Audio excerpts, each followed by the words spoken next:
everybody in Northern Ireland, yet this legal system that we have in Northern Ireland, this corrupt legal system that we have, seems to want to just grab our people and prosecute them. They don't go near the terrorists, they don't go near anybody that's committed war crimes. It's just ridiculous.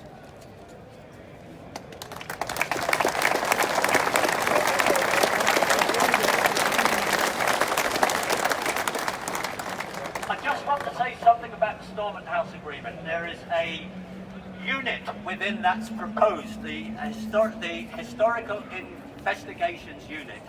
This unit is something that was agreed by government back in 2003. And within that, this Historical Investigation Unit will have all the powers of arrest, all the powers of a police force, but won't be a police force.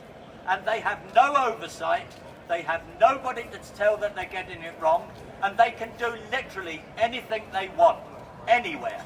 It is a power that even the Gestapo in the Nazi era would have been bloody proud of. So we've got to keep fighting against these people. We've got to get out in our thousands. We had Rolling Thunder last week. There's other things being looked at. What we need to do and ensure we keep doing is to come together on days of demonstration. We don't have to form a supergroup. We just come together on the days and show our might. We can get huge crowds out and drown those people in that house over there. That's all I got to say.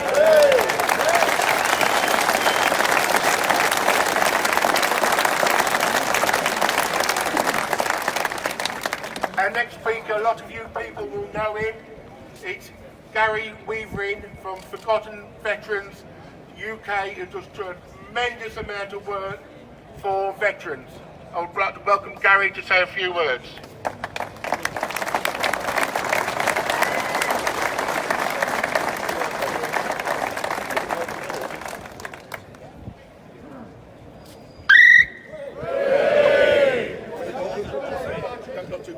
First of all, I would like to apologise about the PA system. I made the mistake of giving the job to a Matlow.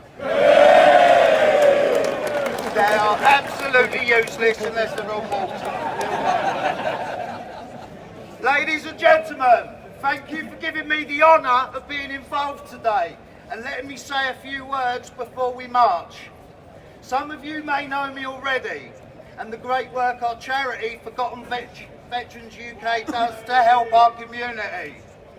As a leader and CEO, I've spoken in many places about the plights of our community is suffering, even if my opinion isn't appreciated by all the powers above. Despite this, I still strive to do what's right by the men and women we serve, even if it does lose me favour in certain circles.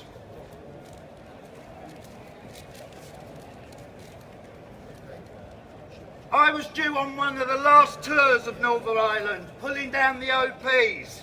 At the last minute I was pulled off the infamous bus. I was saddened at the time, but did feel that if I'd went, I would be wearing a medal I didn't deserve, knowing the hardships and the trauma of such difficult prolonged war that many have seen more than once. Today I've talked about even speaking today, because I felt I haven't earned the right to address you.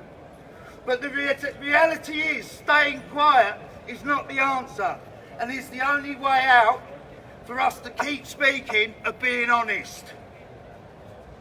Firstly, I come at this from a civilian child, brought up in London in the height of the Troubles.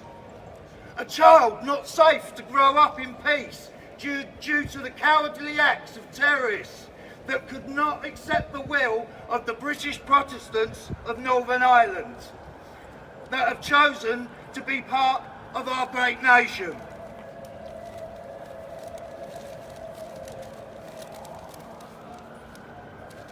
As a child of South London, thank you, ladies and gentlemen, for your service. You've paid the price to defend this country's interests. Lest we forget the 1,441 forces' lives lost in Banner.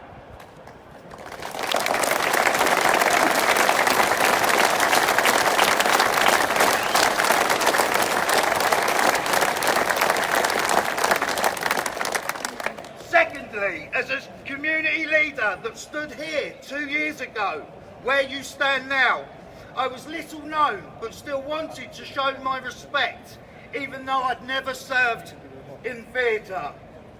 I watch in frustration in some other community leaders, politicians and high-ranking officers giving their opinions on social medias on how terrible this witch hunt is. But I look around today and ask, where are they now? Well done. Where are they?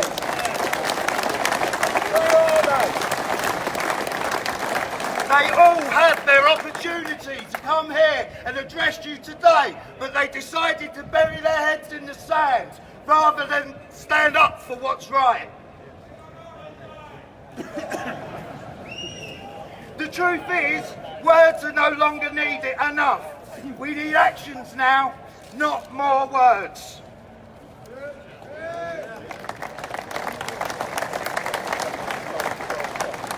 As a charity, we deal daily with Northern Ireland veterans and the traumas and hardships they face in everyday life because what they have witnessed and the things they have had to do. We have neglected the needs of those that served for decades in every area, and then we wonder why we're losing so many to suicide. Lest we forget all the Northern Ireland veterans that have ended their life early due to the traumas of war.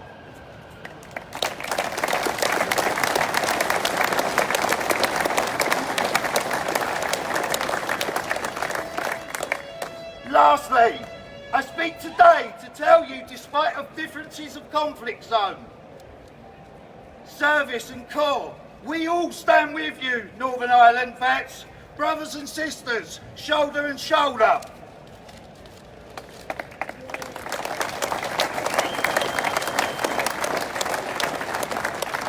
Now hear this now. Today we will send a clear and decisive message that whether it's Gibraltar, the Falklands, Northern Ireland, as long as the people that live there want to call themselves British, we as a nation will never abandon you and walk away.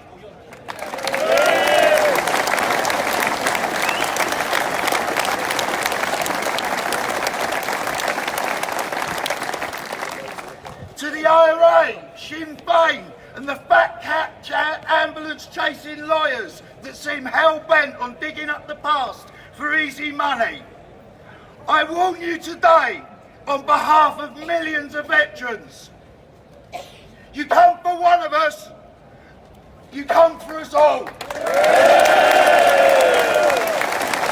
bless the Queen.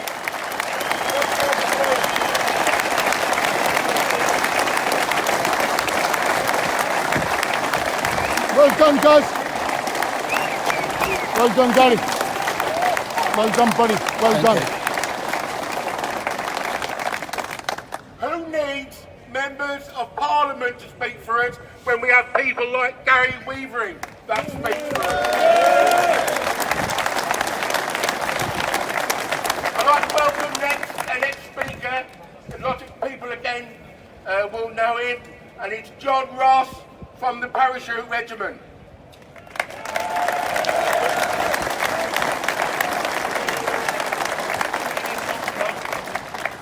Well, thank you for giving me the opportunity to follow Gary. Well done, Gary.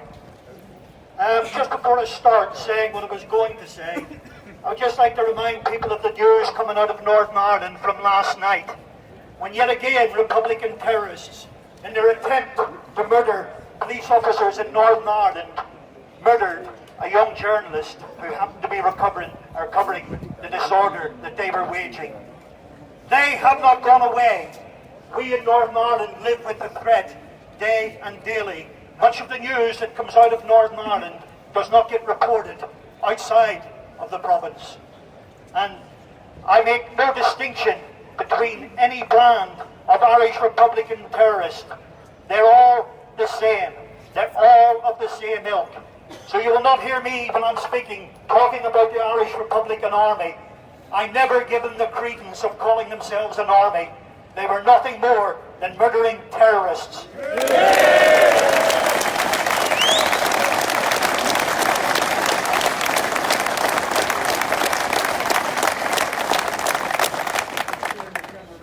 an honour for me to be given the opportunity to address so many veterans united.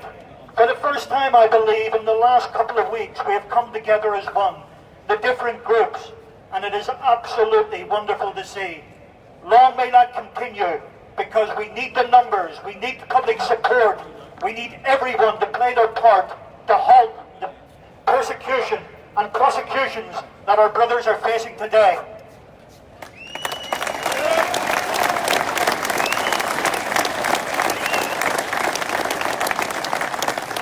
At a time in all our lives when we should be enjoying life, when we should be reminiscing about our past service, when we should be glorifying our past service, we find ourselves standing here today. We're not fighting the terrorists today. We're fighting the government. We're fighting the government who have allowed to happen what our veterans are facing today. It is shameful. It has been said by the previous two speakers. It does not take me to reiterate it any further. The only people who can stop what is going on today, whether we like it or whether we not, are those that sit in Westminster. It is incumbent on us all to put the pressure on every MP throughout the country and make them support the protective legislation, not only for Northern Ireland, but for our military when deployed in past, present and future operations.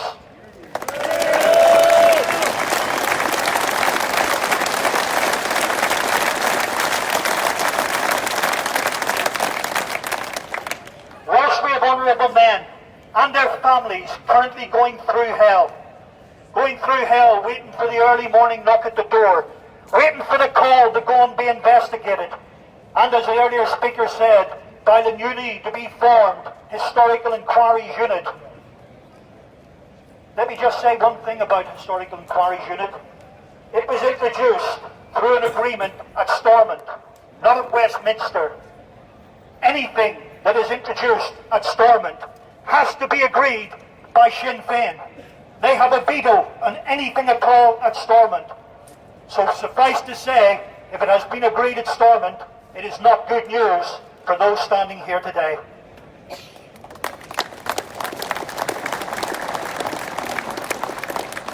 Whilst our brothers go through hell and their families, and have been doing so for many years, we have Republican terrorists feeded by our government, invited to royal occasions.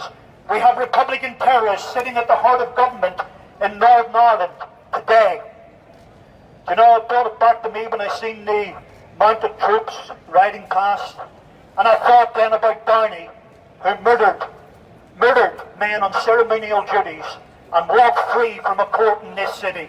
Walked free with a letter issued by the police. Well, that is a scumbag. My friends, that is the position our government has put us in today.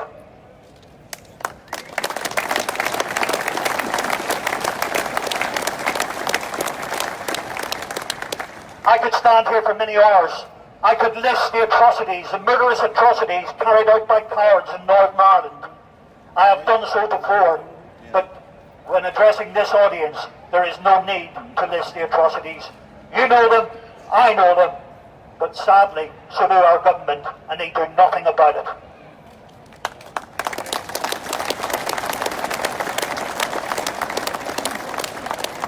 You see, my friends, the current phase of the war, and the Republicans still view it as a war, that they are going through today is the rewriting of history. And part of that rewriting of history is the criminalisation of British forces, the criminalisation of our police force in Northern Ireland.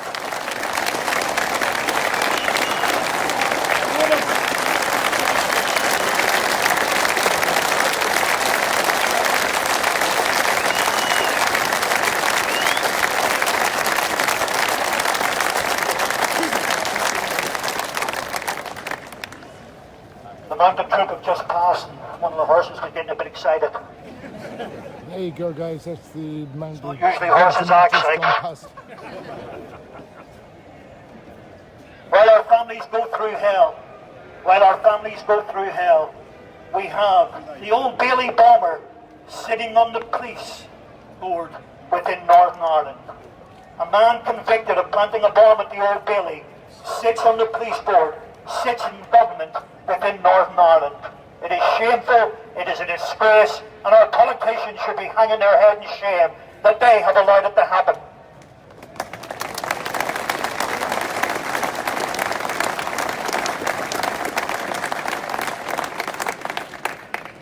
We are calling for protective legislation to be enacted at Westminster.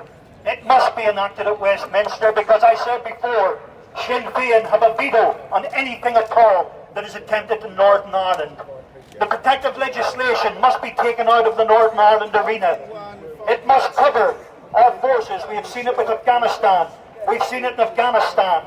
Some of us who are here today were questioned in 1992, 10 years after we come back from the Falklands War. We have seen how unscrupulous lawyers, how we can be pursued for doing nothing more than carrying out our lawful duties.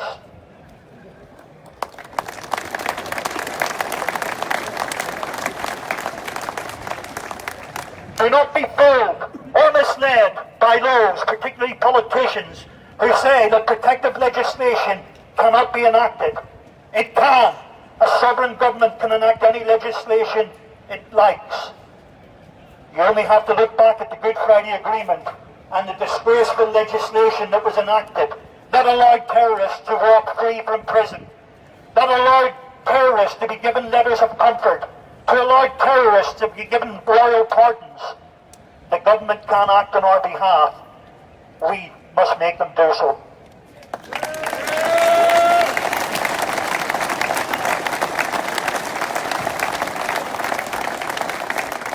There are many who call for a statute of limitations. Those of us from Northern Ireland oppose a general statute of limitations. We oppose any legislation that grants equivalence between terrorists and those lawfully deployed to oppose them.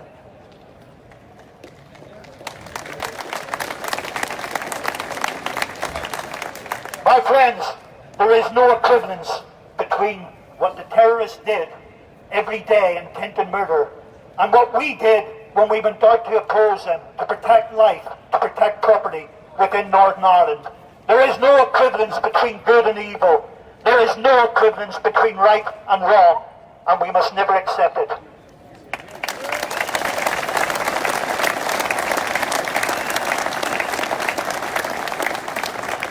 I will finish with this thought. There's a few speakers to come behind me. When we were lawfully deployed in Northern Ireland, as many people here today were, we were empowered as individuals to apply lethal force. We were empowered through the rules of engagement contained within the yellow card. For many who found themselves within that situation, that they had to make a decision to apply lethal force, it was a split-second decision. I do not accept anything. I do not accept the fact that these men can be investigated for murder, for manslaughter, or for anything else. They acted within the powers that the government had given them. And if providing they acted in good faith, as they all did, then that is good enough for me. I'm sure it's good enough for everybody here, and it must be good enough for the government.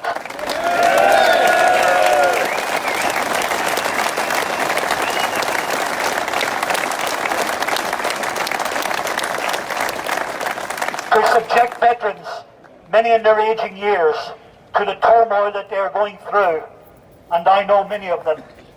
Their families are going through hell. Many are in ill health.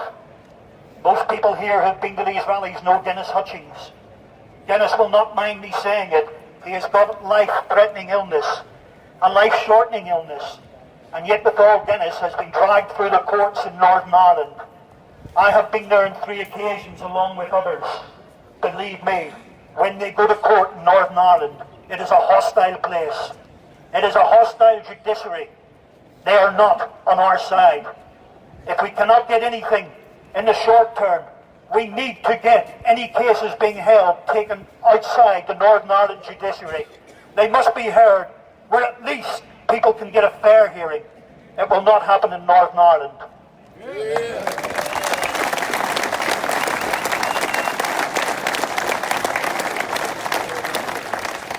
lastly, we currently have the Ballymurphy inquest going on in Belfast, again against actions carried out by members of my regiment, the 2nd Battalion. My friends, we read it every day. It is almost laughable. They wheel out witnesses with miraculous powers of recovery, witnesses previously unknown, 9-year-olds who seen the smoke coming from the army weapon. I didn't know we were using muskets at the time. Children looking out their bedrooms, children out in the street playing.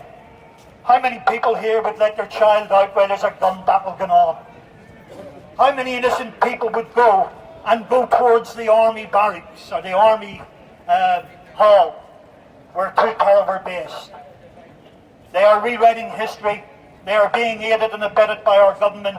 It is time to stop. And as one of the veterans from Northern Ireland said recently in a local newspaper, enough is enough. It must come to an end. Thank you.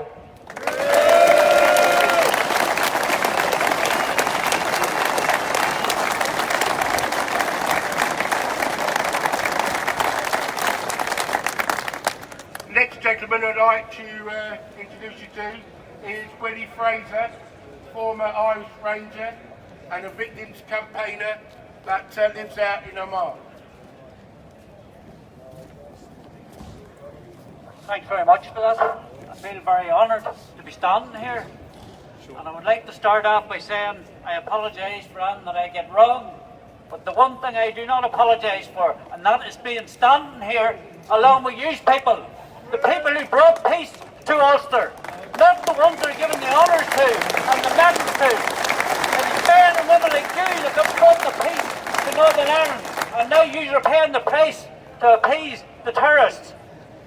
Listen, you men know only too well what you've had to come through. They're not picking on individuals, they're picking on the army. It's time the army stood by their men, stood and defended them, because whenever they went into battle, it was them that was getting shot. It was them that was putting their lives down on the line. Where is these leaders now? Where are they? We have a situation, we've been doing a lot of campaigning. In fact, it was 20 years ago, and you can check back. I said this would happen. They would start with the local UDR, they would start with the police, and then they would start with the army. They haven't got too far yet with the UDR and the police, but now they've started on the army. But if you stand together, you will defeat them the way you defeated them in Northern Ireland. They are gutless terrorists, and they have not got the backbone to stand up to you. And once you send that message to them, they will back off.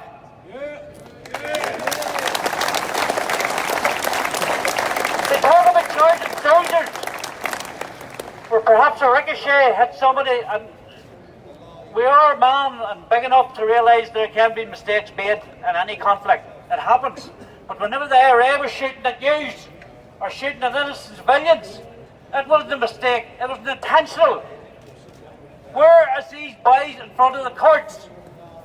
We are fighting the Kingsville inquest where they took 11 men out, lined them up against the side of a minibus, shot them dead, shot 10 in bed, and around and shot them in the back of the head.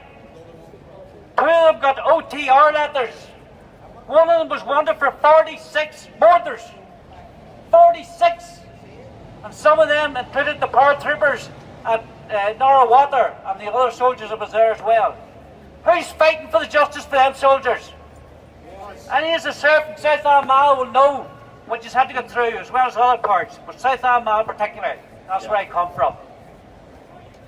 You've come through hell because you were tied. It should have been running shoes to give you instead of rifles, because you weren't allowed to open fire on the terrorists. And many of you can tell me about the number of individuals who were shot because they shouted a warning. Because when they were shouting the warning, the gunman was shouting them. There's no talk of that.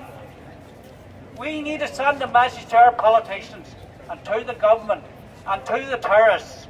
We took you on before, we'll take you on again. We beat you before, and by hell we'll beat you again. Thank you.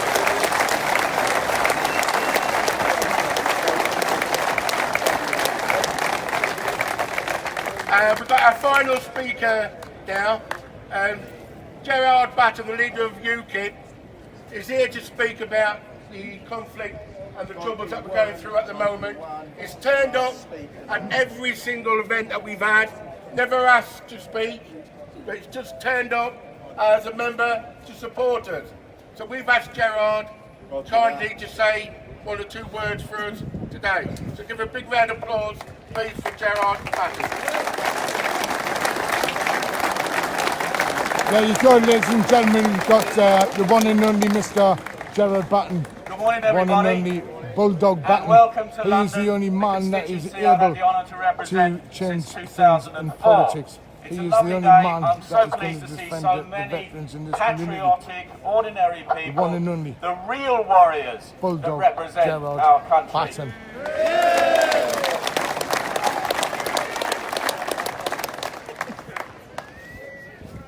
Can I say that I'm deeply honoured that you should ask me to come here and speak on behalf of the veterans in Northern Ireland today and on behalf of the military generally.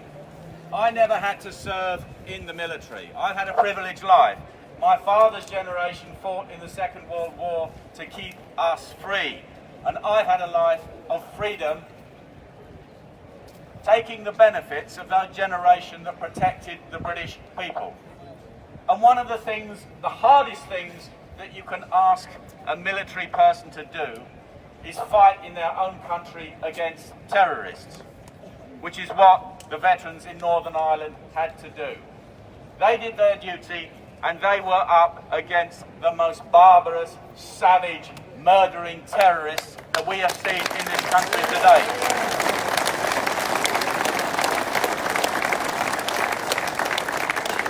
And now we see these, I'm sure they won't mind me saying it because I'm getting there myself now, elderly gentlemen, ageing gentlemen, who served their country nearly 50 years ago. Soldier F, Soldier B, 29 others, including a Grenadier Guardsman, I believe, who are going to be prosecuted for crimes of nearly half a century ago.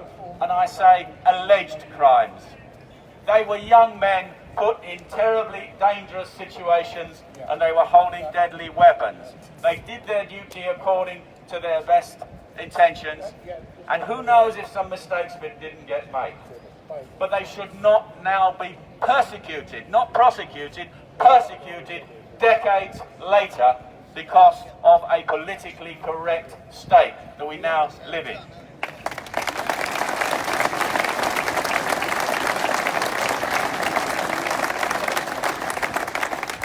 Now, soldiers no more than anybody else deserve immunity from the law. Nobody under our Constitution is exempt from the law. No matter however high they are, below Her Majesty the Queen, of course. So one thing I'm sure a lot of us would like to see is Tony Blair on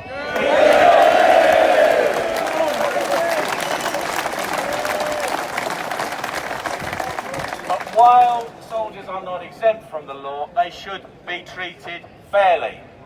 And indeed, when we're looking at the events of so long ago, as has been said here, they shouldn't get equivalence with terrorists. Terrorists have been allowed to walk free. Convicted murderers who murdered innocent men, women and children or conspired to do so are let free on the streets. Our soldiers who are fighting the same war at the same time should not now be prosecuted and persecuted. And who is responsible for that? Well, initially it's the Crown Prosecution Service that brings prosecution. And they are completely politically biased as well as being usually completely incompetent. But they can only do that because the law allows them to. And it's already been said that there should be legislation put in place which now gives these soldiers and anybody who finds themselves in a similar situation protection against this kind of biased prosecution. So that's something that Parliament could do. You should all be writing to your MPs demanding that they support this kind of legislation. And remember, the only thing that politicians care about is losing votes.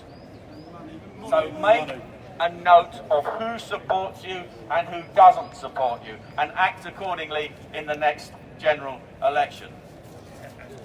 Now, I'm here in the capacity as UKIP's leader. We have supported you all along. We believe in the United Kingdom. We believe in the armed forces of the United Kingdom. And we will go on supporting you so long as I'm leader, and my guess would be whoever is leader in the future. So that is what I'd like to say. Thank you for what you have done. Thank you to all those soldiers who have defended us against terrorism and will go on defending us against terrorism. But the politicians in this country have to change.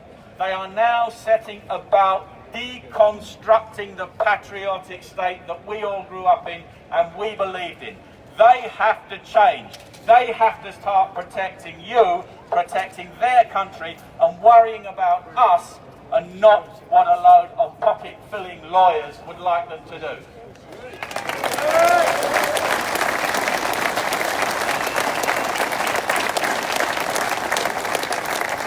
You have mine and UKIP's full support. I'm very pleased, very proud and very honoured that you've asked me to speak today, and I can assure you that you have the support of every one of UKIP's members. Thank you. There you go, you heard the strong words from Mr. Gerard Batten, leader of UKIP. There's only one Bulldog Batten. We've now got the Sergeant Major, who is going to tell us exactly where this parade's gone. Ladies and gents, we're going to form up on the Mall. We are going to be marching to see Liz. We will sing God Save the Queen. We will march back down the Mall. We will go through Admiralty Arch, which is a Navy thing.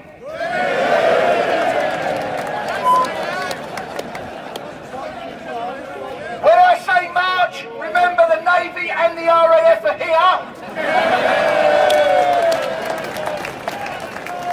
We will turn right onto Whitehall down to the Cenotaph. Starboard, you royal.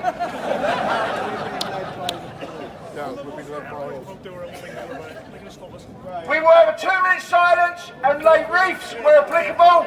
We will then move to Westminster Square, where the tree huggers will move out of the way.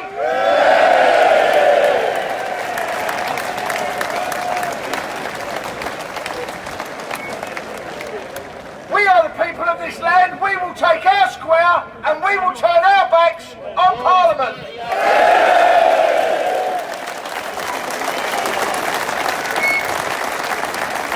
The organisers, not me, have requested that the parachute regiment form up towards the front of the column.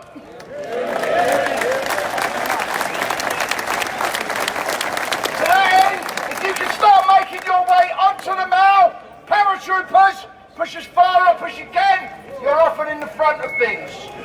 RSP to the rear!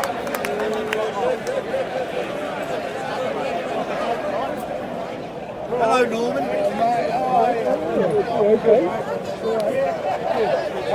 Guys, look who we've just bumped in here. How are you? The one and only Mr. Simon Bean. Me and Dan should have done a live feed like this last night. It would have been far easier. And my good mate Mike Howe, look who's just turned up. Wow, look. Oh, look. Here we go. There you go. Outstanding. Well done, mate. Cheers, guys. We're going to now form up on the Mall with the parachute regiment at the front, and then we're going to go round to see the boss, Her Majesty the Queen, and from there we're coming back down the Mall through Admiralty Arch onto Whitehall and onto Parliament Square. Like, as you heard, the tree huggers will be moving out of the way because we're coming through. I'm estimating we've got something like 15,000 here today. Could be wrong. Let's see what the police have to say at a later date. So we'll be back really soon. See you later. Bye-bye.